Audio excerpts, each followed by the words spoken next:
Dear Lord, we are thankful for this new day. Thankful for the life we received. Thankful for this new morning. Father, we want to pray to be in our midst, to send your angels, your Holy Spirit, to guide us as we study and open your word, that we may be enlightened and revived by it. We all ask this in Jesus Christ's name. Amen. I'm going to try to finish off the one email and get into Tyler's stuff, but I want to do something first to lead into. This is totally review. Everyone will know this, but I'm going to try to put some logic in place. For years now, in order to refute these people that teach that all they're doing is studying prophecy, but you don't see Jesus Christ in it at all.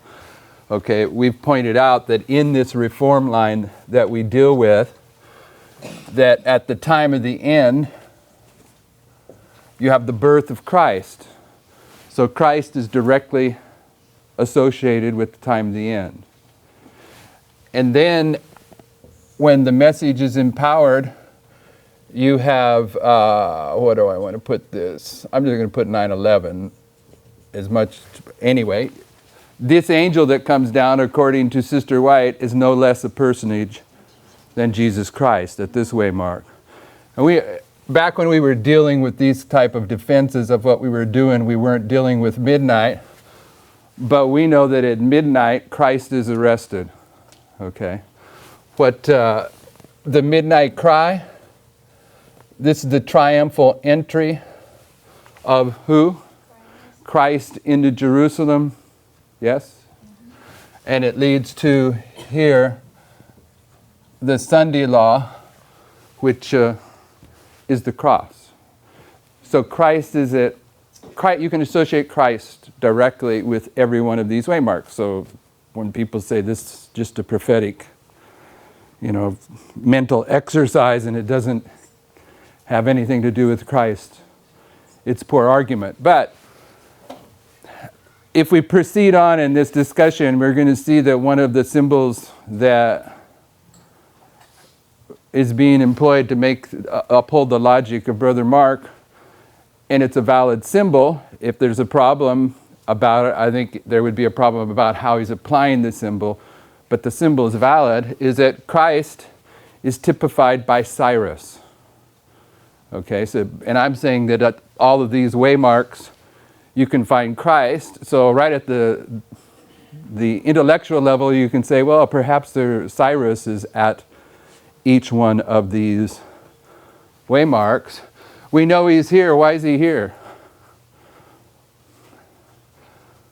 Okay, he's here because in Daniel 10, Gabriel's struggling with him, and ultimately Michael has to come and resolve this. This is the empowerment of that first decree. So Cyrus is here, right? And we're suggesting that at one level, at midnight, when Belshazzar's loins are shaking, that this is Cyrus going under the walls, coming in to kill him. So you got Cyrus here. And you got Cyrus here. Why do you have Cyrus here? Pardon me? Okay, but forget that one. Why do you have Cyrus when he comes under the walls? Okay, that's October 22nd, 1844. He opens the door that no man can open and shuts the door that no man can close. And he comes in, and that very night Belshazzar's slain. But what I'm saying, you got typified here October 22nd, 1844. So you have the Sunday law here. And without getting into any deep arguments, if Cyrus is here, he's going to be here because this is the first Sunday law. This is the Sunday law. What about here? Cyrus here? Technically, all of those illustrations are drawn from the fact that he's there at the time of the end, in his line. In his line? In his line. Each of those illustrations that you draw from, Belshazzar's loins being loose, the coming under the gate, all of that actually takes place at what we would call the time of the end in Cyrus's line. explain that. Why is it the time of the end?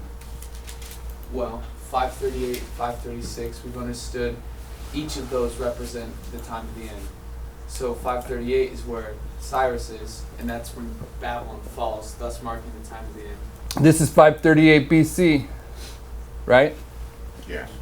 Cyrus is here. 70 years before that takes you to where? 608. 608, 6 7 or 8. What do you want? We got to shut that laptop, all right? It would be 608 because if you're saying... Okay, well, we're not dealing with the chronological argument here, okay? Yeah. But yeah, these are BC. Cyrus is here, but this is the beginning of what? Captivity. 70 years, which Sister White tells us typifies the 1260. Yes? Yeah. So the 1260 begins in 538 AD and ends in 1798. So do we have Cyrus in 1798? We've already put him up here, right? Who is Cyrus here? Right, what's he typifying here? The empowerment of what? First angel's message. When does the first angel arrive? Back here. Okay, Cyrus is there. Cyrus is all the way through. In 1798, you have Cyrus. In 538, you have 538. Am I spelling that right? Yep. So Jesus illustrates in both of these time prophecies, what's he illustrate the end with? The beginning. So Cyrus has got to be here without even getting into the proof. It's just got to be based upon the end from the beginning. So Cyrus is... He's being prophesied by Isaiah. He's being prophesied by Isaiah. Maybe somewhere in that time. I don't know. He's saying towards the beginning, go back to the beginning of the 70 years, somewhere in that time, closer to that time than at the end of that 70 years. Isaiah is prophesying of Cyrus. Yeah. Yeah, well, yeah, okay. So, but in any case, all of these waymarks, the beginning, the end, the beginning, the end, you can prophetically mark Cyrus. Yes? Everyone seeing that? So what do you have in this little arrangement? You have two witnesses to what? 538. Okay, because we're understanding how to draw this, that 1840 and 1838 are the 2 points where Lich prophesies, right? Predicts. So you got Lich here, and you've got 38 as a second witness. 38 and 40 is the end of the 40 years of wandering. Okay, so you got 3840 in Lich, second witness, 3840 in the wilderness wandering. And Lich gives a prediction, and 10 days later, it takes you to, if we're saying, and we are saying this is midnight, that this is the midnight cry. And here you have Snow's prediction empowered, right? But a prediction and a prediction. But 38 becomes a symbol on lots of witnesses of midnight. And it's at midnight that Cyrus is coming under the wall. So this number 38 is being put in place, but so is Cyrus. So we have to understand the role, or we should understand the characteristics of Cyrus. Seems like an important symbol, right? So back to this, to try to bring this to a conclusion where we started bogging down, I think, what? Last page. Last page. Page 12.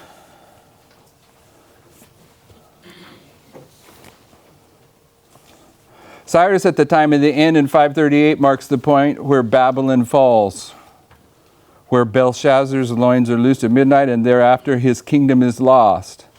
Babylon is the head of gold which falls in Daniel 5 between midnight and the midnight cry. In Daniel 2, he tells Nebuchadnezzar that he is the head of gold that is about to fall. Are you telling me that the head of gold falls sometime during the midnight cry? Must be if you say he's giving a message to Nebuchadnezzar after the midnight cry starts. If so, what does it represent and who is Medo-Persia? Please explain that with two witnesses. Okay, so someone want to, you understand his question, Arian? I'm rereading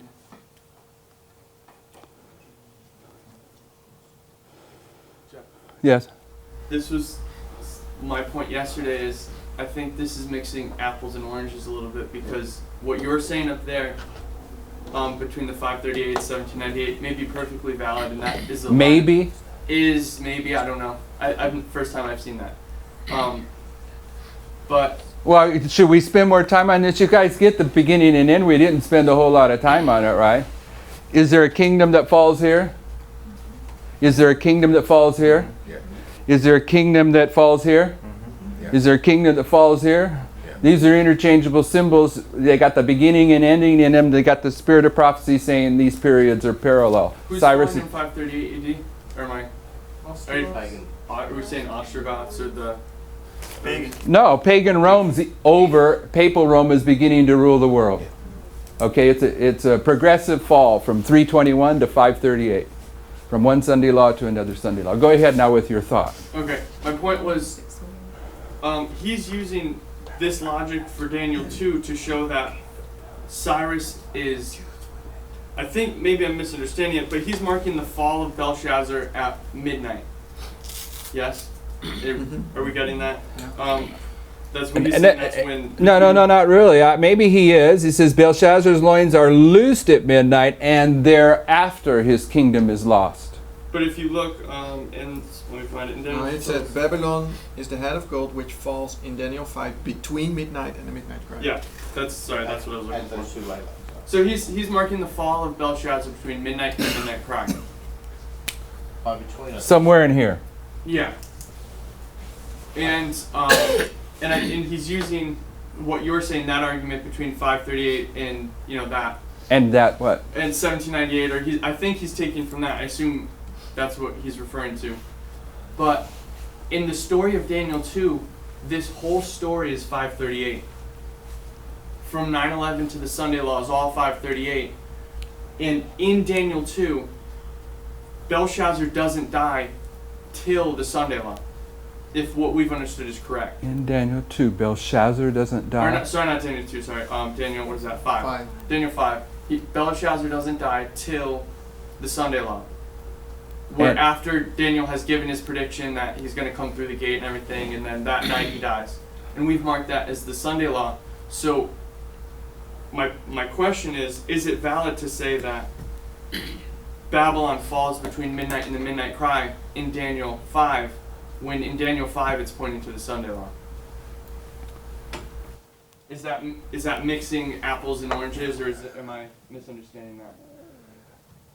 No, you may be understanding that right, and I would say that if he's incorrect, his incorrectness from what I'm seeing is that he's not acknowledging two distinct predictions.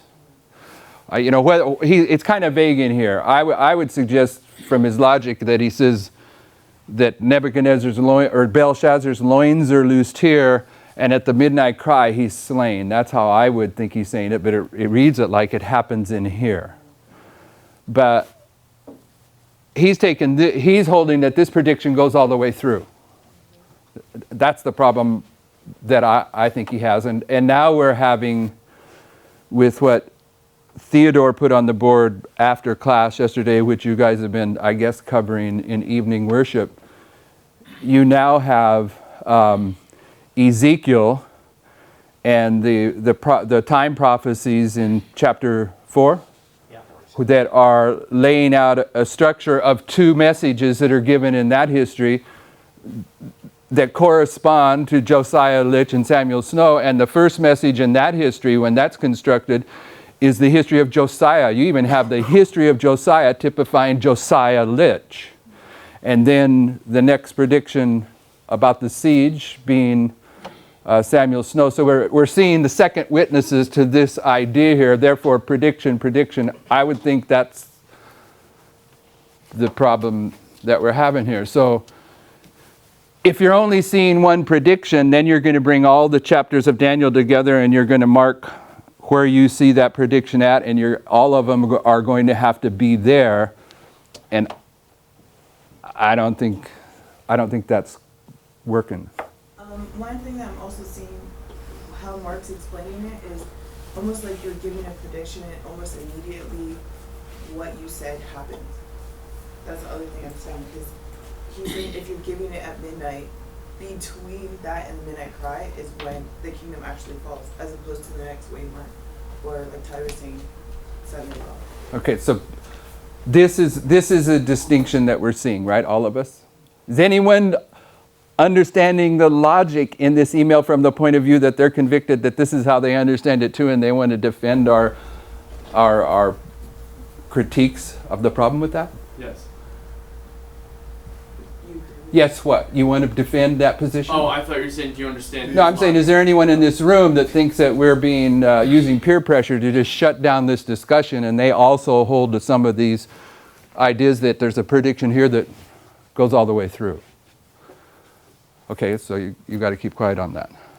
I just want to point out that, let's see what Daniel's doing. Basically, he's giving there's an investigating judgment, there's a pronouncement of judgment, and there's an execution of judgment. And so this prediction, when Daniel's given it, he's basically pronouncing the judgment against Belshazzar, and then the execution is being done by Cyrus. But you see the 3 steps of the 3 angels: the investigation, the pronouncement of the judgment, and then the execution of the judgment. And that's been in the public record for quite some time. It's very valid. If Daniel is giving the prediction at the midnight cry, like you suggest, then he is a Levite, and I would beg you to explain to me how you can justify that. Okay. Point on I brought this up the other day, and this is why I brought it up. If Daniel's giving a prediction at the midnight cry, I don't think that suggests that he's a Levite. Because the priests give a prediction at the midnight cry, the priests give a prediction at the Sunday law, along with the other people who join the priests.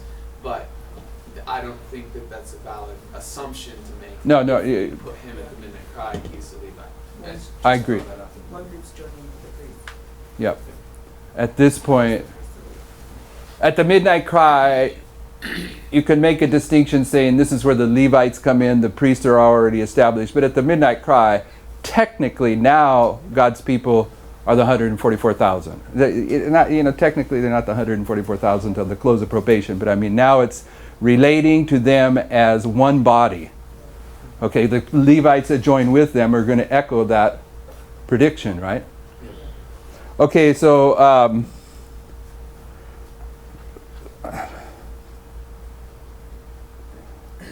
my last point is a question about this, what you state, true predictions.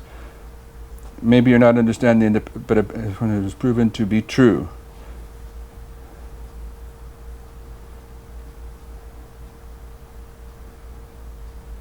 But it seems like he's understanding in that last paragraph the same way we do. It says, maybe you are not understanding the empowerment, but a message is empowered when it is proven to be true. That's not what we're saying, though. That's not what I'm hearing you say. Yeah, I am. I'm saying there's a prediction at midnight. But that another message is empowered based on the first message being true. Not that same message is empowered at the midnight cry, but that another message, this one given by Snow. But you can't separate them. But it's a message. It's not just a singular Yeah, empowerment. yeah. It's What? a How does Daniel 11:44 read? Tidings out of the east, more of the north will trouble her. Okay, Thank you. it's two messages, but it's the same message. It's the third angel's message. But it's not simply a message empowered, it's another message, maybe even more powerful than the first message. It's different, in my mind. If that one message doesn't get fulfilled, the other prediction is not empowered. But you would have to acknowledge that there is another prediction, which means there is We- another message. We are, Sister Michelle, we're acknowledging that. I think Roman's getting caught where we talked about the whole impetus and empowerment and how you have to use two different words. And so what she's asking, what I hear you're asking, Brandon, is like, well, you need the first to be fulfilled or shown to be fulfilled because it empowers the other message. Yep. And you were kind of saying, no, the word's not empowered because you can't empower the message until the whole message is fulfilled. So anyways, Jeff was like, we need to use the word impetus from now on. Except for last week or the beginning of this week, you did use empowerment. So Go you- find out where I use that and delete it out or cut and paste impetus in it. Let me read this final paragraph, then we'll have the discussion. Maybe you're not understanding the empowerment, but a message is empowered when it is proven to be true. Therefore, the prediction given at midnight is empowered at the midnight cry when it comes true. That's what, without worrying about the fine details of impetus or empowerment, he's saying the same thing we're saying. The prediction given by the Levites during the midnight cry will be empowered at the Sunday law when it happens and is proven to be correct.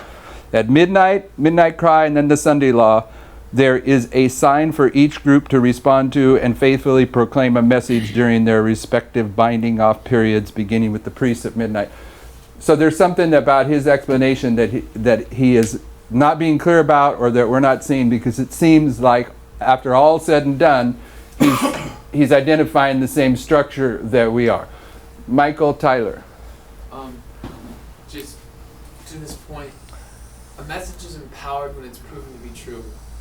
That's like we're saying in Millerite history, Samuel Snow's message was empowered and was proven to be true, which is true. His message was empowered when it was proven to be true.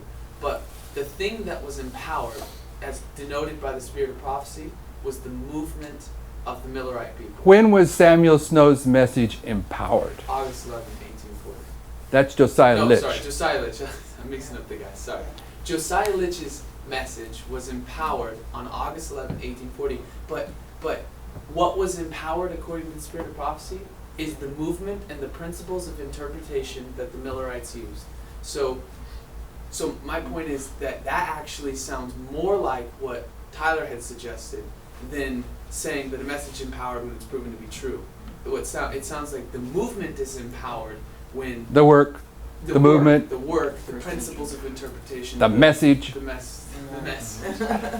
The movement and the work is the message. Yes, but my point is that it's like we're being a little bit narrow if we're saying that Josiah Litch's message was empowered. Well, his message was the message. His message was confirmed. It was fulfilled. It was fulfilled, but it was And that fulfillment, Empowered. movement pointing to October 20, or Yeah. pointing to the end of the 2300 days. it proved the rules were true, and therefore it put a seriousness into the prediction about.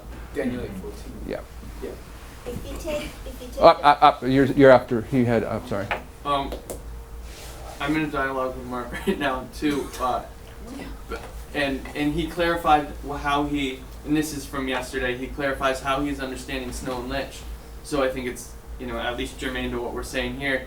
And from his understanding, and he need to caveat it by saying he's not 100% yet on what he's suggesting. He's still looking at Litch and Snow, but what he did say is that he's thinking that possibly because there's a Sunday law at the midnight cry, though it's just the first Sunday law, and there's also a Sunday law at the Sunday law, that Litch and Snow are both predicting the midnight cry at midnight, and you see the message of the East and the North. The message of the East is Islam striking, the message of the North is that there's going to be this first Sunday law, and then again they predict together, not distinct or anything like that, and they predict again together at the midnight cry another message of East and North, and then again Sunday law, East and North for the close of probation.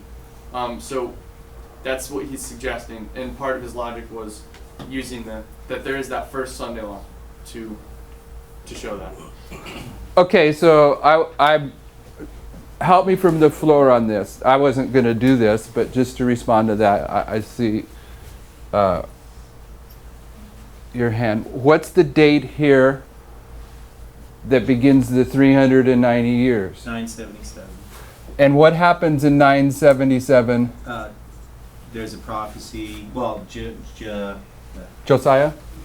yeah. Well, there's a prophecy about Josiah with Jeroboam. This He's going that Josiah's going to burn the bones This of is the where the prophets. disobedient prophet comes to Jeroboam when he's inaugurating Sunday worship in the northern kingdom. Right. Yeah. Okay? Yeah. Walk me through. And then that prophecy is fulfilled 350 years later. 350. Yes. Okay. 350 because it's fulfilled. 50. Yeah, you gotta, because it's fulfilled in 627 in the 12th year of Josiah, or Jehoiakim. No, Josiah. Yeah, the 12th year of Josiah, yes. And it's fulfilled when he burns the bones of the prophets on the altar. Yeah. I've been up since 2 a.m. working on chronology. Okay, so in the 12th year of Josiah, he fulfills this prophecy. This is the prophecy of Josiah. Right. And that's that when Ezekiel lies on his side. But first we're saying Yeah. there's a prediction here. Yeah. And I'm saying this is Josiah's prediction. Yeah. Josiah Litch. Yeah. Okay, now you're saying Ezekiel is on his side. Yeah. Now he's not going to lie on his side until 5 years before the siege of Jerusalem. And the siege of Jerusalem begins. You have the date? Yeah, it's January 6th, 597. 597. 587, pardon me. There we go. 587. Okay, so he's lying on his side right here for 390 days on one side and then for 40 days on the other Yeah. side. And both of those, the 40 days is for the 40 years from the 12th year of Josiah, so that goes 40 years there, right? And then the 390 goes from the prophecy when it was given to the siege. Yeah, Was the end of the beginning of the siege? So, it's the beginning of the siege. Go So the again, siege Lily. begins in January 6, 587. pardon me? He lies on his side for 40 days, and that represents that period. Yeah, This period here. How do we know that? because that's how it works. I'd have Just to go because through. somebody- I made the wrong assumption, evidently, that we're all at least familiar with Ezekiel doing this, whether we understood it or not. Everyone familiar with this? So when he's commanded to lay on his side for 390 days, why is he doing that and what is it addressing? Well, he's predicting when the siege of Jerusalem. It says, "Set your face towards the siege." So, and it's all in Ezekiel 4. It's all about this coming siege, and he's predicting when it's going to begin. And he uses this prophecy of Josiah as the starting point for both the 390. But what's and the 40. 390 about? Which kingdom? That's Israel, Okay, this is the northern kingdom. right? And this is where the northern kingdom begins with Jeroboam. Yeah. Okay, Right. so this is about the northern kingdom. What's the 40 years about? That's the southern kingdom. That's Judah, and that's from when that was fulfilled, and that's their period that they had to reform. So it's during the period of reform, and they failed in that reform. So is there a prediction in this history that would typify the history of snow? Well, the prediction is for the siege, because he's predicting the siege using Josiah's prophecy. Prediction. And what is the siege? Well, the siege is not the destruction of Jerusalem, because that happens later. But, I don't know, Beginning. what It's is the the beginning siege? of the progressive destruction, right? Well, It's the beginning of the destruction of Jerusalem, which would be the Sunday law. But what happens in a siege? Okay, if we suddenly understood there was a Muslim army, ISIS was around here, What would we do in this building if they were surrounding us and we knew they were going to kill us? Gather together. We close the doors and lock up any entrance because we're in a siege. Don't you close the doors to your castle if you're under a siege? Okay, there's a closed door right here. What's Snow's message? Closed door. Closed door. This is Snow. So what I'm saying is, should we put Snow's message and Josiah's message together, or are they two distinct messages, one following the other? They're chronological. Well, Josiah. They're chronological. overlaps. And Josiah's confirmed Snow's. Yeah, they overlap, but the predictions, this is what I'm talking about. The predictions are given at 2 points in time. They're not both given at midnight and then both given again at the midnight cry. On this witness, if this is a valid illustration of Lich and Snow. But this here gives you a little bit of indication that it is. What happens at Lich's fulfillment on August 11th, 1840? What work takes place after the divine symbol comes down? Foundation. Foundation. What does this mean? Foundation. Foundation. Okay, this is the foundation. This is the capstone. Who had a hand? I did. All right. Tanya? Tanya did. Okay, Tanya did. I just want to point out that if you take Josiah Lich and Samuel Snow and you put them in the same line, the same year, from August 11 to August 15, you got 4 days. From August 11th. To August 15, when the extra camp meeting happened, you actually have What justification do you have for that? We're already putting them on one line, so I'm just saying that if you just take just a month alone, without disregarding the years, from August 11, Disregarding the years. From August 11 to August 15, you have number 4 in there too. Yeah, but what we're looking for is a prediction. So, August 15, From August 15 to August 11 to August. but Lich's prediction was on August 1st. No, it was fulfilled in August 11 No, in I'm talking. 1840, and she says in Yeah. 1844 you have August 15. You have the snows. Yeah, but we're talking about predictions. I'm following her logic. She's taking a fulfillment and subtracting from a prediction when we're dealing with two predictions. If it's valid, there would be 14 or 15 days that you would plug in there. Brother Theodore. So I've been working on the chronology of Ezekiel, going over it with fine-tooth comb. What I found is that Ezekiel begins at midnight. That is, it begins... Everyone knows that, right? Right. The book of Ezekiel, 5th day of the 4th month, what is it? Yeah, it's the 5th day of the 4th month. Which is? Yeah, July. July 21st. Okay, so Yeah. the book of Ezekiel begins at midnight. Go ahead. The last date given in Ezekiel, and I knew this a long time ago, and I completely had forgot it. But it's the first time Rosh Hashanah is mentioned, and the last one. What's Rosh Hashanah? That's the first day of Tishri, the 7th month, and it happens in the 7th month, on the 10th day of the month, which is the Day of Atonement. That's the last prophecy that he dates. It's trumpets. Yeah. Rosh Pardon me? Hashanah is trumpets. Yeah. That would have been the. Rosh Hashanah means the head of the year, and that's what it says there literally in Hebrew. It says Rosh Hashanah. Okay, so It's not the beginning You're of si- the civil year. but or the religious year, it's the civil year. I'm following you. Yeah. But I want to just put some points in place as you go through. In the book of Ezekiel, just the structure of the literary book, it begins at midnight, and the last reference to any date is the Feast of Trumpets. Well, yes. Well, it's the Day of Atonement. Day of Atonement? It starts with, it says in the month, which is Rosh Hashanah, that's the 7th month, at the beginning of the year, then on the 10th day of that month. And so that means that's the Day of Atonement. So it ends with the Day of Atonement.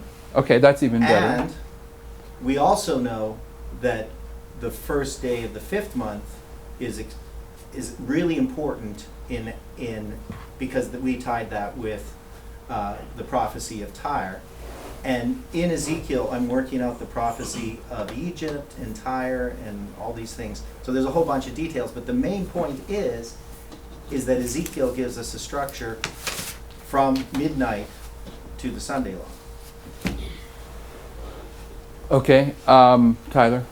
My question Bravo. is, would it be more accurate, and I guess this is really for Theodore, to put, because Jeff, I see you put the Snow's prediction at the beginning of the 5 there, and my question would be, would it be more accurate to put 977 as the first prediction, and then the second one Well, at 670, or whatever that second number is, or 627. 627, yeah. He's the prediction, setting this forth here.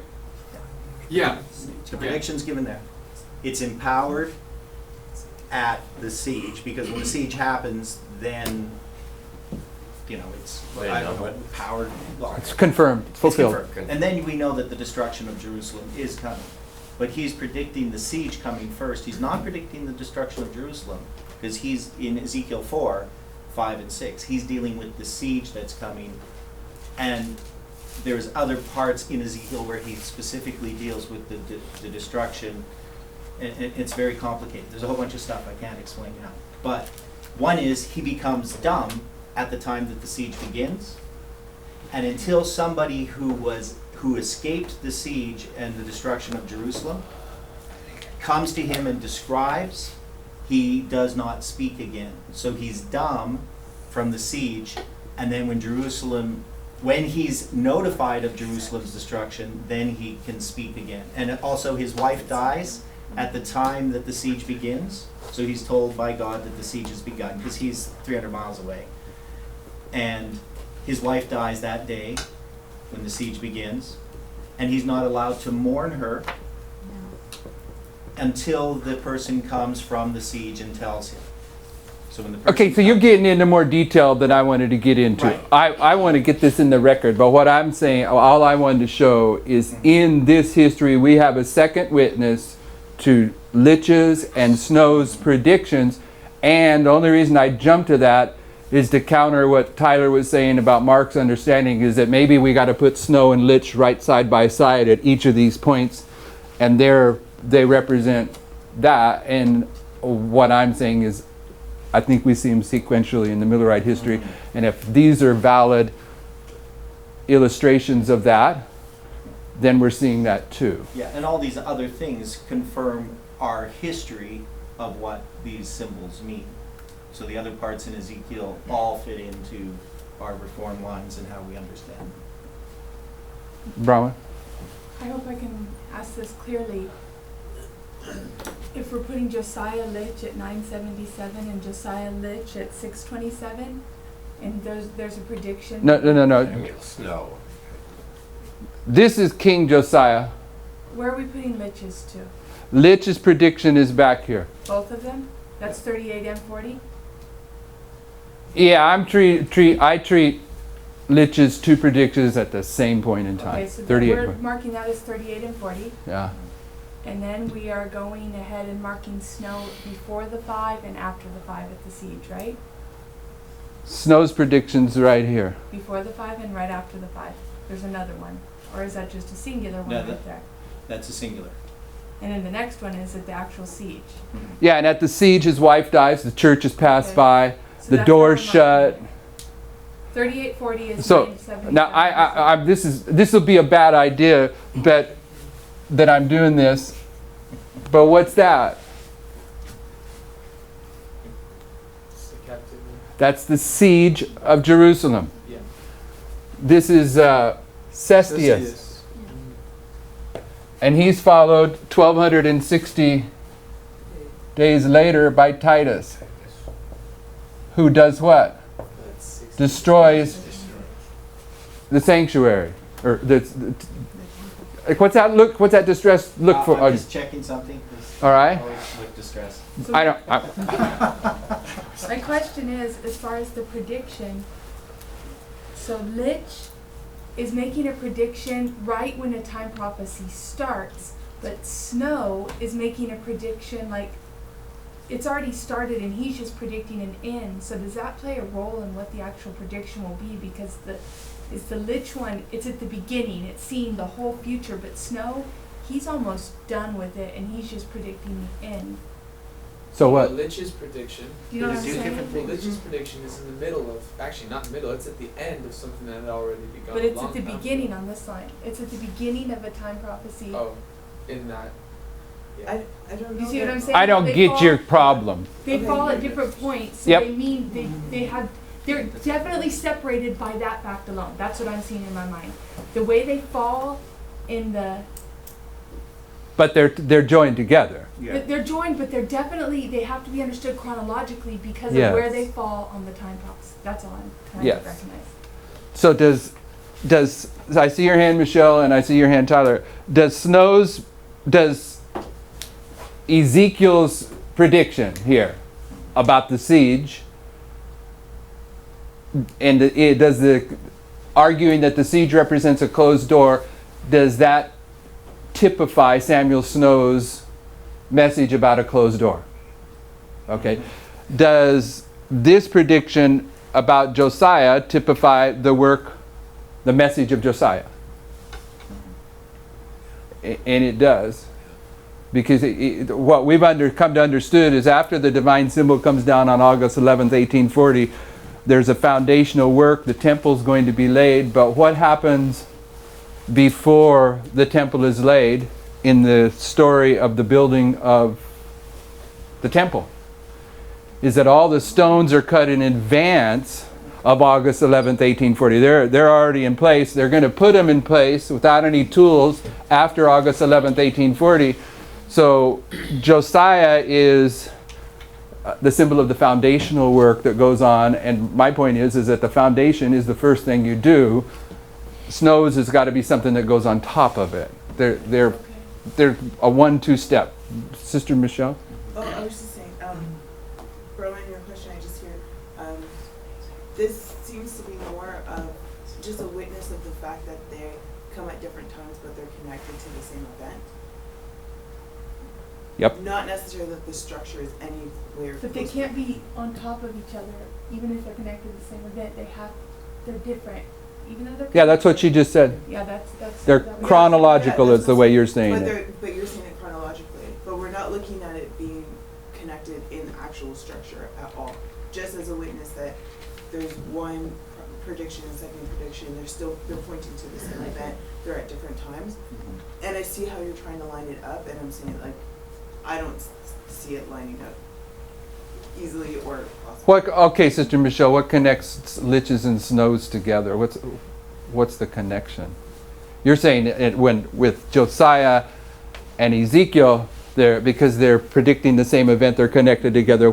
Is there a connection between Lich and Snow? The year-day principle.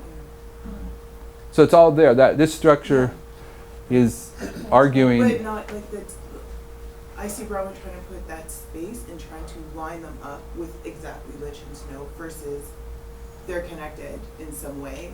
Oh, they're also. I bet they do line up in some way, but we don't Yeah, know but that we yet, don't and know that's not how. the argument we're That's what making at we this don't know point. how yet. We never went through that. We don't know. That is she's speaking of my question is, I think we should be able to see the structure of Midnight Cry Sunday Law, which I'm just not seeing right here. I completely agree with the application of Lich and, of Josiah and Ezekiel, but I think maybe we're not putting the right places of Midnight Cry, because it should line up in structurally.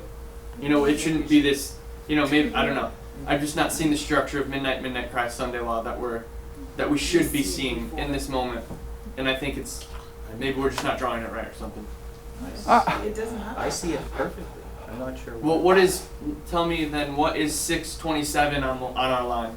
If 977 is midnight, what is 627? In the middle. Midnight Cry, because it's the joining of the two sticks, right? This is a prediction. That's the prediction of Josiah Lich, and that's its fulfillment. He's asking for August 11th, 1840. I completely, I Here? agree with what you're saying, but my question is, No, then on why is 627. Oh, he's saying that is. August saying So that- 977 is August 1st. 627 is August 10th. Well, August 1st, Or like- 38, it doesn't matter. midnight? Because it's the Midnight? same prediction. You're saying Right. that's midnight, yeah. Midnight. That's midnight. Midnight cry. That And would you're be saying that Midnight this Cry. is What date? August 11th? 1840. Yep. or midnight cry, and that's the way I understood it. Yeah. But my question is, But then when we we put have- Samuel Snow giving this prediction 5 years before, it convolutes the structure a little bit. It may be very well true, but I think that's sort of another fractal. But he gets that prediction at midnight, according to Ezekiel chapter 1, because Ezekiel 1 to 7 is all given on the same day. It's given at midnight. So, Yeah. Yeah, yeah. Yeah, and July So again, 21st, it's that midnight. is July 21st. But we overlap them, don't we? This is Yeah, we're gonna overlap them, but we Yeah. want to see it first. July 21st, Really nice. Yeah, that's when he gets the vision. 1844. He And gets the then the wheel within the siege. wheel vision. He gets the vision dealing The with siege the would be siege. the midnight cry. Why are you looking that way, Michelle? Or the siege I'm would be trying to October follow. 22nd. Oh, what did you follow? In Ezekiel 1 verse 1, it marks that Ezekiel's vision is given at midnight, and that vision goes all the way through chapter 7, and this is in chapter 4. So all of those chapters are placed at midnight. Which is the middle of it. And this is where Ezekiel's given a prediction. so this is 9/11. I don't. This is So 9/11. We're not seeing it as a 9/11. midnight cry. Let's Sunday law in our history. We're looking at Millerite history. That's August 10th, or sorry, that's August 1st. That's August 11th. Then Samuel Snow comes at July 21st. Then you have the midnight cry. Then you have the Sunday law. Yeah. We're not marking it on our line yet. We Yeah, just right. mark That's it what I on was the just saying. Millerite. That's not on our line. That's That's the what I was Millerite just line. saying. Okay. Right, that exactly. makes more Okay, sense. then that makes makes sense. more I see that line. Okay, But We then see on that. our line, we Yeah. just overlap those. all right. Yeah, we can- Oh, don't erase it yet. Oh man! Don't worry, I'm going to. Yeah, I have something I want to get through. I have I'll two send lines it here to you. that was not this line. I'm just addressing Lich and I'll Snow. send it to everybody in an email. You'll send it to everyone in an Yeah, and email. I'm going to give you all my Ezekiel chronology. But So- it'll be exactly like that? Yes, it'll be exactly like that. Could have photographed it. I got it memorized. It's on the video. Yeah, I it's just on the video. remember exactly everything on it.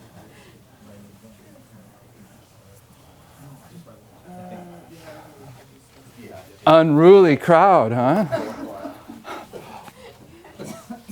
Okay.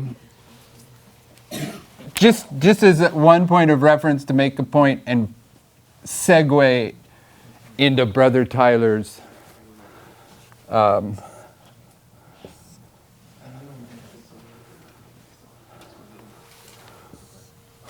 okay, when does Jacob come into Egypt? Jacob comes into Egypt at the midnight cry. Sunday law. The Sunday law. Why at the Sunday law? It's the end of those 2 years. 2 years takes you back to where? Midnight cry. The famine beginning. Midnight cry. There are a lot of famines, but this is one that is marking the beginning of 7 years of famine, right? And before this you have what? 7 years of plenty that takes you back to where? And this is the beginning of the Abram's prophecy that's being fulfilled in Egypt. So this is where Jacob comes down out of Palestine into Egypt, and there's 70 of them total, right? Okay, With the It- 4 souls in Egypt. pardon me? With the 4 souls in Egypt. With the 4 souls in Egypt. Those are the It- yeah, but when he comes down, it's just 70 marking this history. He gets here. And so this is where they go into Egypt, right? Or do they go into Egypt when Joseph gets sold into Egypt? That's Net- the beginning, out- progressive going into Egypt. This is when they go into Egypt. But as far as the familial going into Egypt, Familial.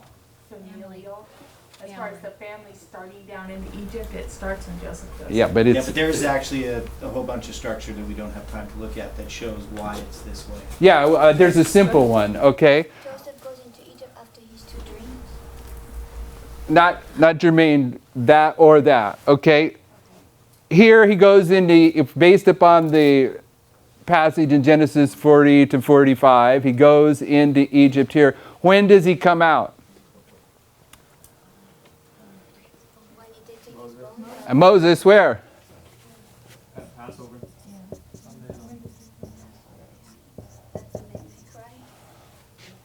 Okay, comes out. Is Passover the midnight cry? Yeah, Midnight the cry at cry midnight. made it. Yeah, it has to be. Not really. It's definitely the midnight cry, but it's definitely, you got more witnesses that it's marking the Sunday law. Because this is Passover. That makes it the cross. That makes it October 22nd, 1844. It makes it the Sunday law. Is there a Sunday law at the midnight cry? So they're interchangeables. There's a loud cry there. Yeah, there's a loud cry here. So this is lining up with this because this is the beginning and the ending, right? Okay, so when is this story empowered? Exodus chapter 6. No, the burning bush is when the message is formalized. Circumcision. Okay, so the angel comes down, the Lord comes down to deal with Moses over circumcision. And he goes in and he lays the foundation in here, which is what in that history? The Sabbath. Okay, and how many plagues are there? Okay, there's 10 plagues. Is there any other manifestation besides those plagues that are presented to Pharaoh?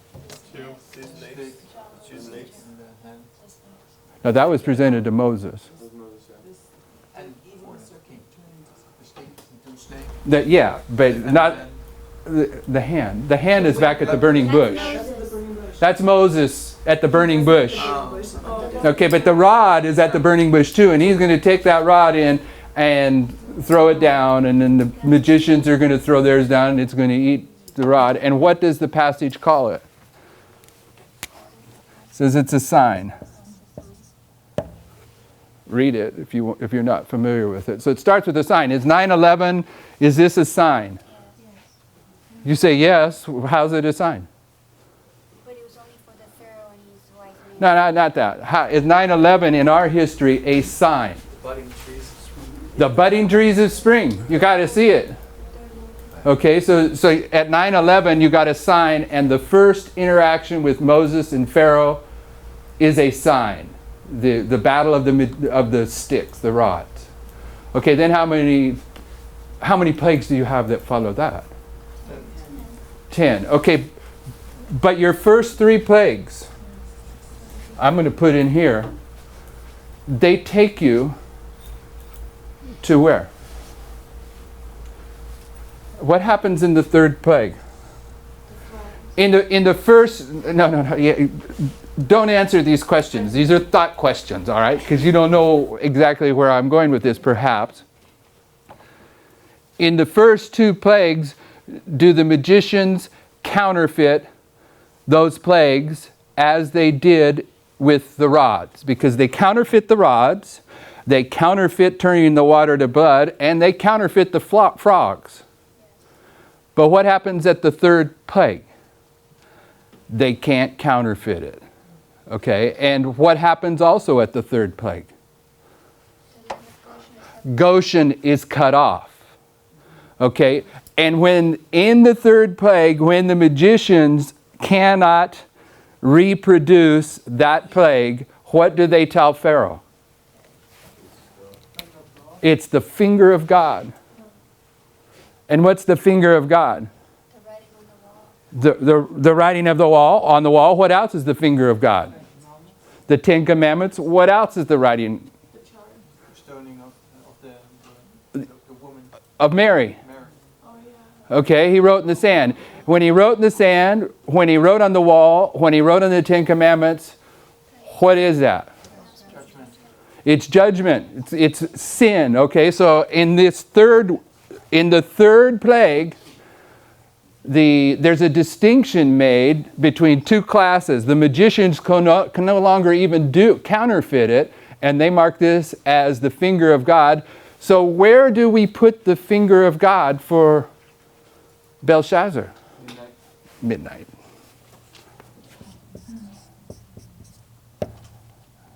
Okay. Then how many plagues are left?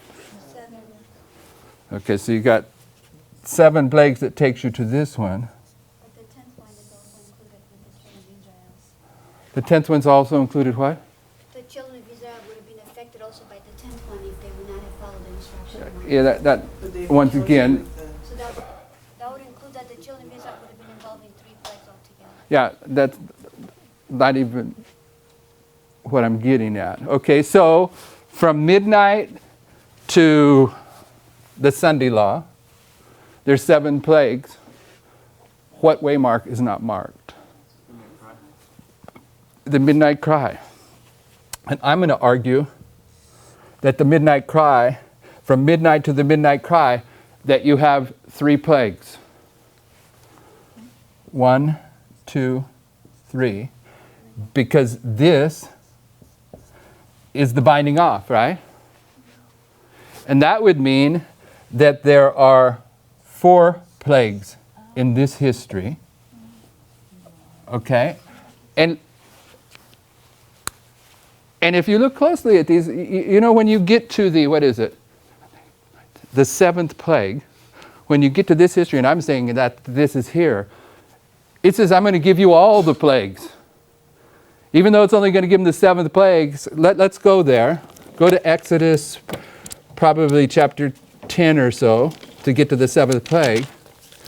And I'm not going to spend a lot of time here. I just want you to see this because I've talked about it for several weeks, and I want to get it in the record before we go any further. 9. In chapter 9, yeah, but wait a second. Go back to not the swarms of flies. I want to go back to the 3rd and show you that it's the finger of God. Looking for the finger of God that the Verse 19 of chapter 8. 8:19. 8:19, then the magician said unto Pharaoh, this is the finger of God.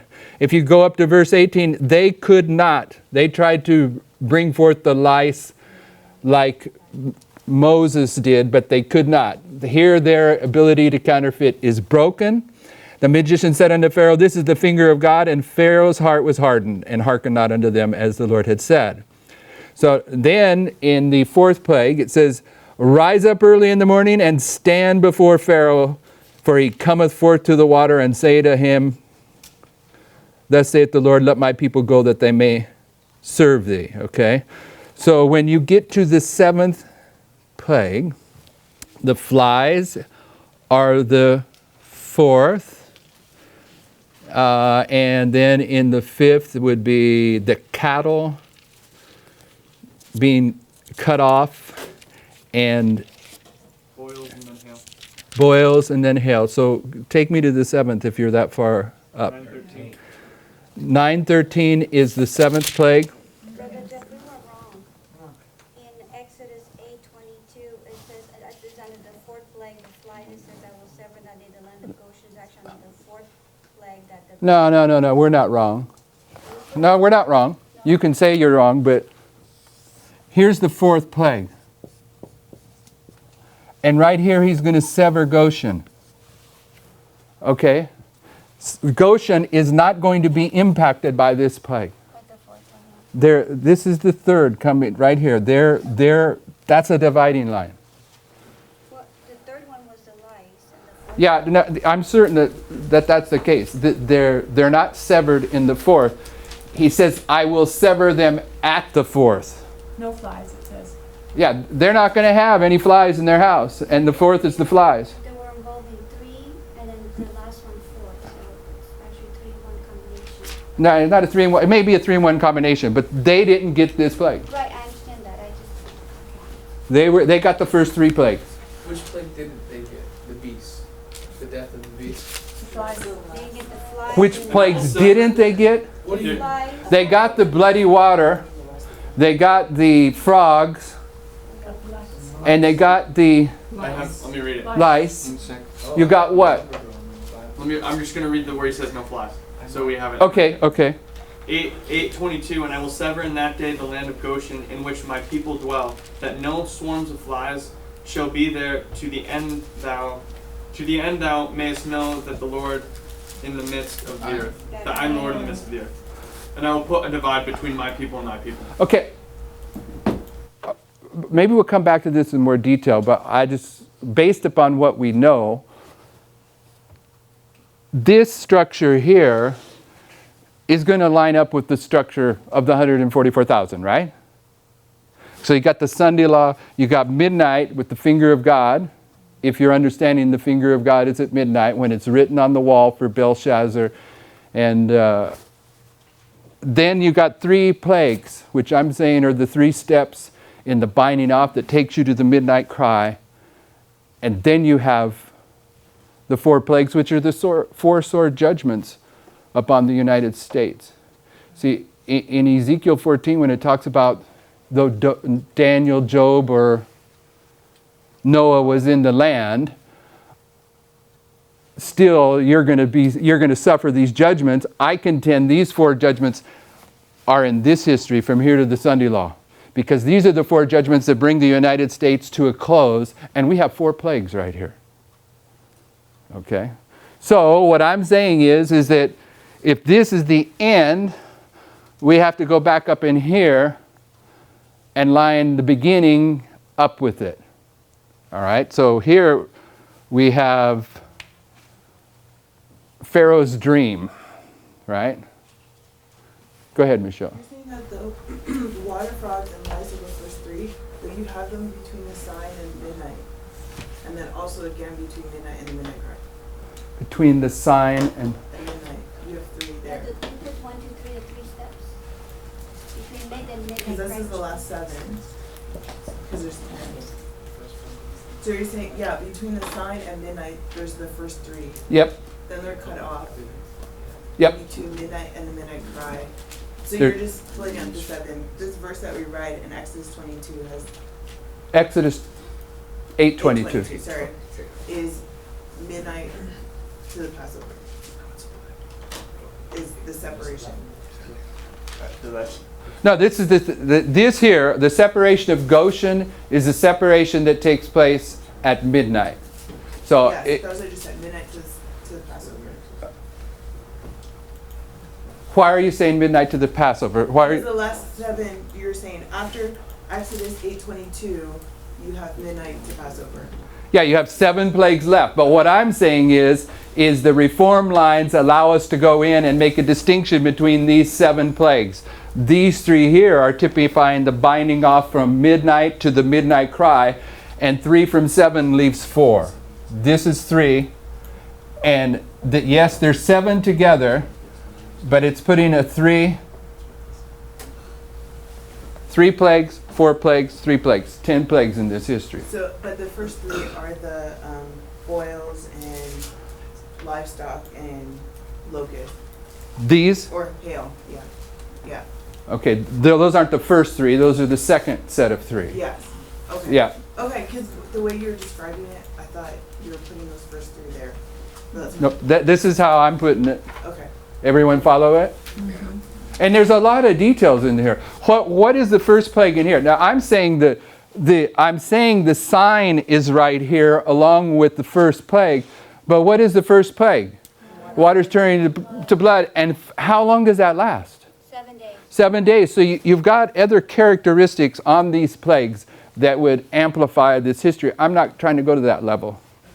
In Daniel, all of Daniel, where the magicians and astrologers and soothsayers and Chaldeans are always trying to, they have a 3-step process where they're trying to counterfeit or to Yeah. interpret this dream. Would that line up with, and then at the end they always say we can't do it. Would that line up from 9/11 to midnight, or would that be midnight to midnight cry? Because you sort of have a decent argument here to say that they're doing their work and then at midnight they admit that they can't do it to the king that 3rd time. Or maybe it's all from midnight forward. I don't know, just a thought. What's all from midnight forward? Know how the soothsayers and the Chaldeans, the group of 4, always come in before the king, before Daniel, and they say, We can't do we it. can't do it. But they have a 3 times, normally, at least in Daniel 2, I think it is, they have 3 times where they go back and forth.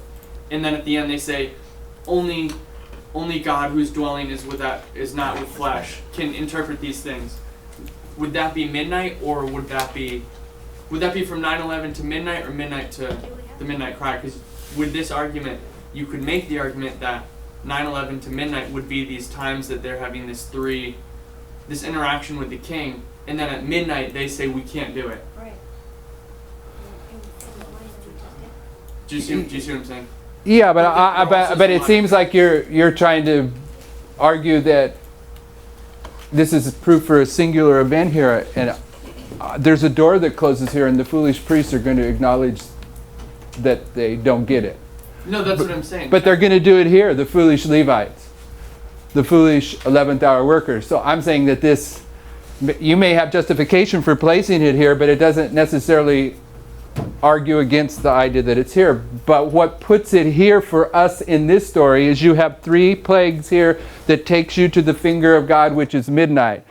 It doesn't give it, for me, I see some provocative thoughts in these passages about the last 7 plagues there, but I'm essentially taking these first 3 of the last 7 plagues and plugging them in here based upon all the other reform lines. And we know there's 3 steps between midnight and the midnight cry. And I argue that the 4 sword judgments against Jerusalem in Ezekiel or the United States in this history begins here. National apostasy followed by national ruin. When you get to here, the 6th kingdom of Bible prophecy is done. Okay, it's going to be wiped out even worse, but so back to this. Where is, not arguing, I'm not trying to argue where Joseph meets Pharaoh, but where do we typically say Joseph meets Pharaoh to give him the explanation of his double dreams? I mean, when it all started, we put it back here, wasn't it? Yeah, 9/11. At 9/11. But then we had arguments that what? Midnight. That it's at midnight. Okay, so at minimum, we know that the beginning of the 7 years of plenty has to be at one level, 9/11, right? Wrong?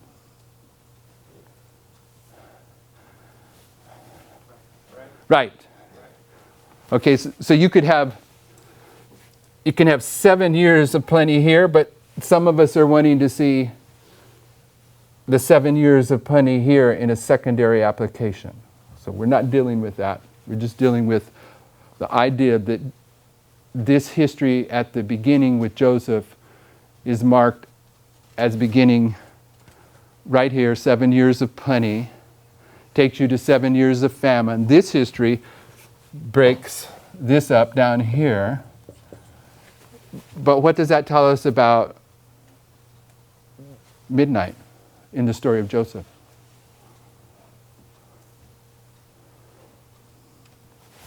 Not much, right? I think if you go into Genesis 41, you have pretty good witnesses to show that he's standing at midnight when he's giving this interpretation. Okay, so he's standing at midnight. Where was Pharaoh's dream? This is an argument. You could always say all the king's dreams, even if they wake up at midnight, they could be having their dreams before that. 9/11. At the end of 2 years. All right, so what's my point in all this? Anyone know what I'm trying to put in place? What are we struggling with, or not struggling with, what are we dealing with in terms of when the prediction is given? With the kings? Is it given, pardon me? With the kings? Which king would be and which... Yeah, I think that the target is secondary. Oh. Yes, the target has to be factored in, but we have to figure out where the people that are going to give the prediction are at. That's my question. If you're placing between midnight and the midnight cry, that's 7 years of plenty, what are we labeling then 9/11 to midnight? What is that? Is that a darkness? Okay, are you going to? I'm not being belligerent. Are you going to insist? Let's say we insist that the 7 years of plenty begin at 9/11. Can everyone say amen to that? Just at an intellectual level, so we can make a point. 7 years begin at 9/11. They end at the midnight cry. Okay.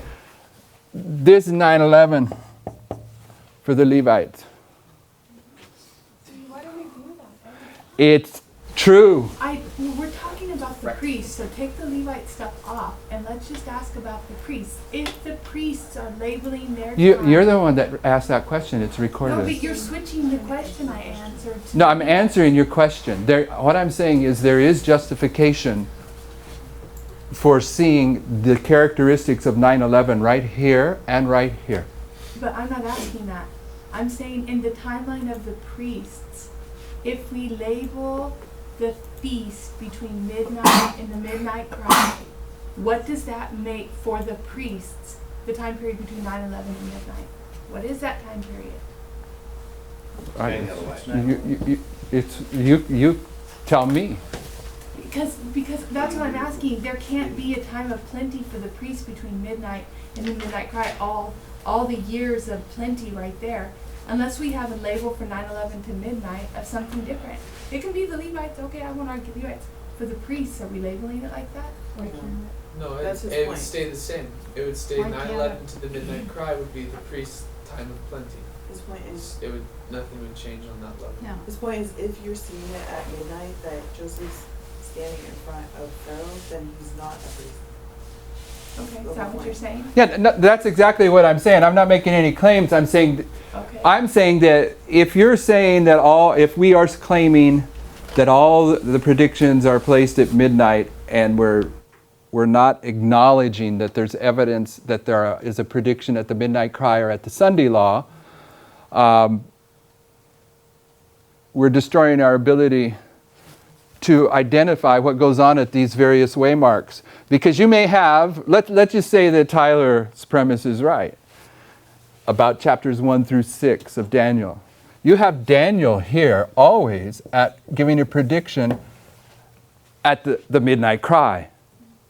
But we're arguing here that Joseph is giving a prediction at midnight. Okay, so maybe let's just say I don't want to have to think real hard on this. Let's say another biblical person is giving a prediction at midnight, all right? So in both those cases, with Joseph, he's given the target is Pharaoh. But in this other one, it isn't Pharaoh, it's somebody else.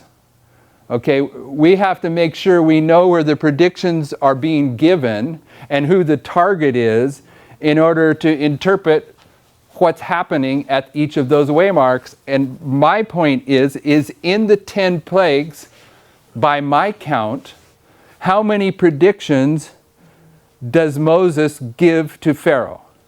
And there's some predictions where he says this is going to happen, and then when it does happen, there's another prediction associated with it. So in some plagues, you have a couple predictions. One prediction, this is what's going to happen in the near future, and then there's a follow-up prediction in that same plague story. But when you go through and count them all, there's 10 predictions in that story. Maybe I missed one. They're not just one prediction per plague. That's what I'm saying. But there's 10 predictions. So I'm saying that in this line, we see predictions spread out over the entire history. Not just a singular prediction at midnight. So if you have a biblical player at midnight giving a prediction to a target, and you have a biblical player at the midnight cry giving a prediction to the target, it's absolutely essential that you know where they're at and who their target is. Right? Where they're at in what way? Where, are they at midnight? Are they at the midnight cry or at the 9/11? Where they are at in the prophetic sequence of events. And I think I agree that we want to know if they're a priest or a Levite or 11th hour worker, but that to me is all secondary. First, you have to determine where they're at, and that will automatically probably give you the target. Yes? Any other comments on this? I wanted to put this in the record. Yes. Even if Joseph is standing at midnight, as Tyler's suggesting, that doesn't necessarily have to negate the idea that the 7 years of famine starts at 9/11, or 7 years of plenty start at 9/11. And the reason I'm saying that is because the king has his dream at 9/11, and he wakes up at midnight in this scenario, and then Joseph comes in and gives him an interpretation of the dream he just had. You're hours removed from the time the king had the dream, and you're talking on a year level, 7 years of plenty. 7 years of plenty began that day, or does it begin the second Joseph speaks? My point being that I think it would begin the time that he's having the dream. He's already in he's already in that plenty, the Pharaoh is. So the 7 years of plenty is from 9/11 to the midnight cry. We're talking removed from the time Joseph gives the prediction, from the time the king starts to have the dream to the time Joseph gives the prediction is hours, minutes. It's a small amount of time. What? Go ahead, Bud. You have a second witness to that thought in Ezekiel 4:6. He was in the prophecy of the 390 years. Yeah, he was in the prophecy, yet it had started before. That's a good one. And there's other witnesses. Daniel, when we apply Daniel, Ezekiel's 350 years into 390 a years. prophecy. yeah, 390, Ezekiel 4:6. It already Oh yeah, started- Josiah is 12 years old at 350, so he's 300 and he's into Daniel 2 as well. what prophecy? He's 385 years into this prophecy. that's already happened. 85 years. Okay. Yeah, Yeah. all right. Daniel 2 And then there's as well. 5 years left, so Daniel 2 also what? Well, it's his in Babylon, and the first king is Babylon. His is already in Babylon. yeah, exactly. Yeah. That's my point. I don't get it. Well, he's prophesying that he's gonna have 4 kingdoms: Babylon, Medo, Persia, Greece, But he's Rome. already. But he's Yeah. already in He's in Babylon when he's giving the prophecy. Okay. It's almost the end of Babylon. Okay, so it's okay to be here in the prophecy and have, up on Daniel's kingdoms of Bible prophecy and upon Ezekiel's 390 days and 40 days illustration in chapter 4. Okay, so yeah, Even Josiah Litch, he gives a prediction of the end of the 391 years, and he's just a couple years removed from the end of that prophecy. Miller. So he's giving a prediction. so that it's pretty standard, right? Yeah. You got that 385 years, so you got the 38 as well there, and then you get the 5 years for the rest of the prophecy. I'm just seeing a 38 there as well. What 38? 385. 300. 385? Yeah, and then you got a 38. You think 38? We can take 38 out of 385 the same way we take 38 out of 538? Because he's 5 years. Yeah, and it's 538. It's just At 38, the wise and foolish virgins are separated, so the 5 is on either end is representing that. could be. This could be a 1,000. Okay. So anyway, the point of this that I wanted to put in place before Tyler's email or Tyler's article that we'll work through is I argue that there's two primary predictions here, Litch, here, Snow, different predictions, directly connected, and that in order to understand what the prediction, I see your hand, Michelle, the predictions are, we have to know where the prophet is on this line when he's going to give that prediction and who his target audience is. Okay, Sister Michelle. Just what we just talked about, I'm wondering how that relates to the sign. If, for example, in Daniel 2, if the sign is actually that Babylon becomes a kingdom, for example, in the structure of the image, and he's on the other side of the sign looking back and saying that's when it started. Because that's kind of where we started this discussion on the sign. If you need to know. Yeah, well, there's a claim that you have to know the sign in advance. Or if all of these examples that we're giving of Ezekiel and Daniel they're within on the other side of the sign, and they're looking back and saying, this is when the sign was actually given, this is what the sign actually means now, and so we're actually going to finish here. I know it would be another example of that too. Anyway, that was my question. That's your statement. That's my question. What is this? How does this impact what we know about the sign? Is my Okay, we had a conversation here about 4 or 5 classes ago where Michael said something, and then someone on the internet commented about what Michael said, and it went like this. They said that Michael was making an argument that we do not have to know the signs in advance. Michael was not doing that. That's what I responded to them. He says there's evidence and I threw in the falling of the stars, but that's what he was referring to. The signs in the Millerite history, they were recognizing after the fact.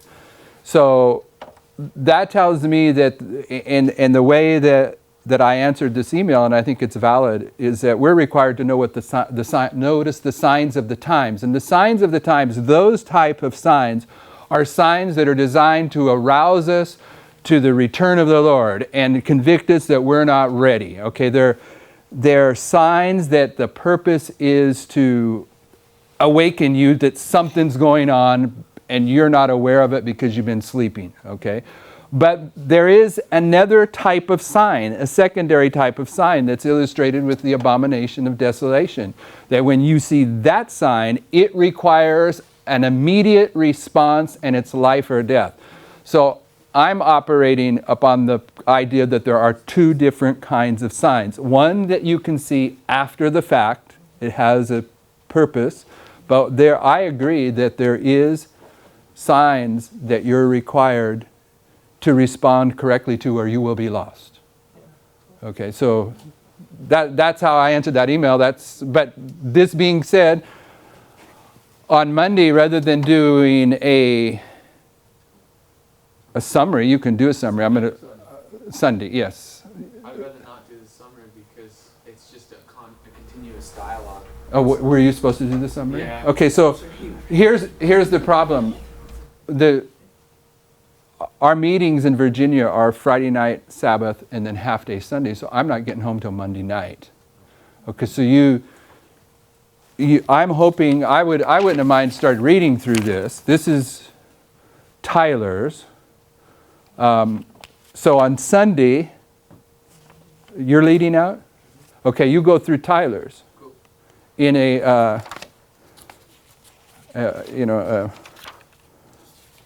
friendly fire. Okay. Tell you what, just for the record,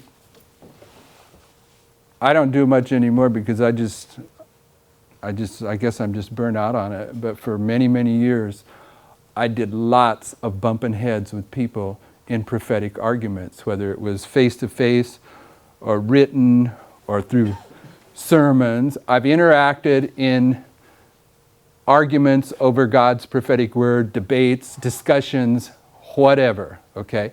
And you get an experience to where you recognize that some people in the argument, they're not trying to learn anything. They're trying to show why you're a heretic. They're not interested in listening to any of your arguments. You know, you got those kind of people out there. And then you have people that you can tell they are honestly wanting to know the truth no matter what the truth is, but they either have some misconceptions or they have a lack of information. So there's a broad spectrum of people that you deal with when you're presenting this message. And I'm saying that I have a big experience in that because I want to make a point. If anyone here or on the internet is interpreting that we're using Mark's emails in a negative way about him, that isn't my intent. I've never, ever seen Mark, when he is presented with an argument that changes or corrects one of his arguments, where he doesn't pick it up and run with it. So even though we're using his email as a point of reference to work through these things, and he seems to be on a different side of the issue than we are, this is not antagonistic. This is sharpening swords from a long distance away. So I just want to put that in the record. There's enough enemies out there without turning one another into enemies. So what are you going to do on Monday? here was my suggestion when I was thinking about it, is Monday we begin trying to test out people's binding offs. I don't know how many have finished your assignments. Raise your hands high. You're typing yours.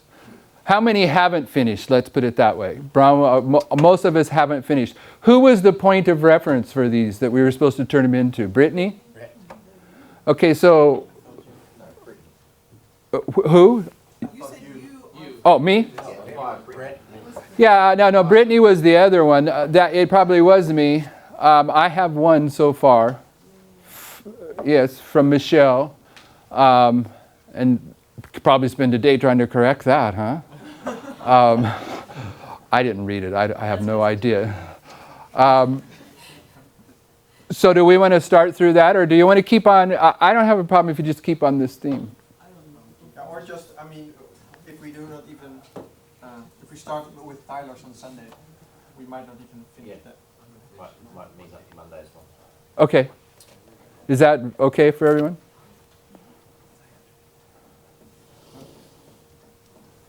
Sister Cheryl, you want to pray for us? Heavenly Father, thank you so much for this ability to come and study your word. Thank you for the things you're showing us, and Father, please just help us to dig deeper and to just have that experience that you long for us to have with you, and to be able to share these things